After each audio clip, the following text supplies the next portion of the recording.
மேற்கிந்திய தீவுகள் மற்றும் அமெரிக்காவில் நடைபெறவுள்ள 2024 ஐசிசி ஆண்கள் 20-20 உலகக்கிண போட்டிகளுக்கான 15 பேர் கொண்ட இந்திய அணி இன்று அறிவிக்கப்பட்டிருக்கிறது. இதன்படி ரோஹித் சர்மாவின் தலைமையில் ஹர்திக் பாண்டியா துணைத் தலைவராக செயற்படுவார். யசஸ்வி ஜெய்ஸ்வால், விராட் கோலி, சூரியகுமார் யாதவ், ரிஷப் பந்த், சஞ்சு சாம்சன், சிவம் துபே, ரவீந்திர ஜடேஜா, அக்ஷர் பட்டேல், குல்தீப் யாதவ், யுஸ்வேந்திர சாஹல், ஹர்ஷீப் சிங், ஜஸ்பிரித் பும்ரா, முகமது சிராஜ் ஆகியோர் அணியில் இடம்பெற்றுள்ளனர். உதிரி வீரர்களாக சுப்மான் கில், ரிங்கு சிங், கலீல் அகமது மற்றும் அவேஷ் கான் ஆகியோர் இடம்பெறுகின்றனர். இந்திய அணி தமது முதல் போட்டியில் ஜூன் 5ஆம் தேதி அன்று நியூயார்க்கில் உள்ள நாமாஸ் கவுண்டி சர்வதேச கிரிக்கெட் மைதானத்தில் அயர்லாந்து அணியை எதிர்த்து ஆடும். அதன் பின்னர் ஜூன் 9ஆம் தேதி அதே மைதானத்தில் பாகிஸ்தானுக்கு எதிரான போட்டியில் பங்கேற்கும். ஜூன் 12ஆம் மற்றும் 15ஆம் தேதிகளில் அமெரிக்கா மற்றும் கனடா அணிகளுக்கு எதிரான போட்டிகளில் இந்திய அணி பங்கேற்கவிருக்கிறது.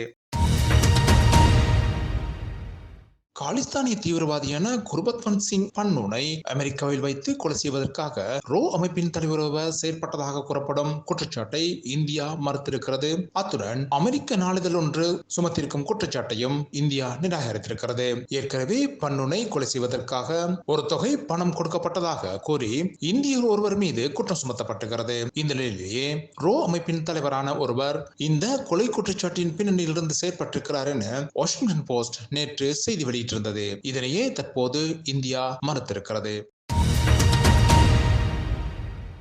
சென்னை வில்லிவாக்கம் பகுதியில் இன்று பகல் வீதியில் வைத்து ஒருவர் கொலை செய்யப்பட்டிருக்கிறார். இரண்டு குழுக்கள் இடையில் இடம்பெற்ற இந்த மோதலின் போதே கொலை சம்பவம் இடம்பெற்றிருக்கிறது. ஏற்கனவே பல்வேறு குற்றச்சாட்டுகளுக்கு உள்ளாகியிருந்த 28 வயதான ஒருவரை மற்றொரு குழு வீதியில் வைத்து படுகொலை செய்திருக்கிறது. இதன் காரணமாக அந்த பகுதியில் மக்கள் பதற்றமடைந்த சம்பவமும் பதிவானது.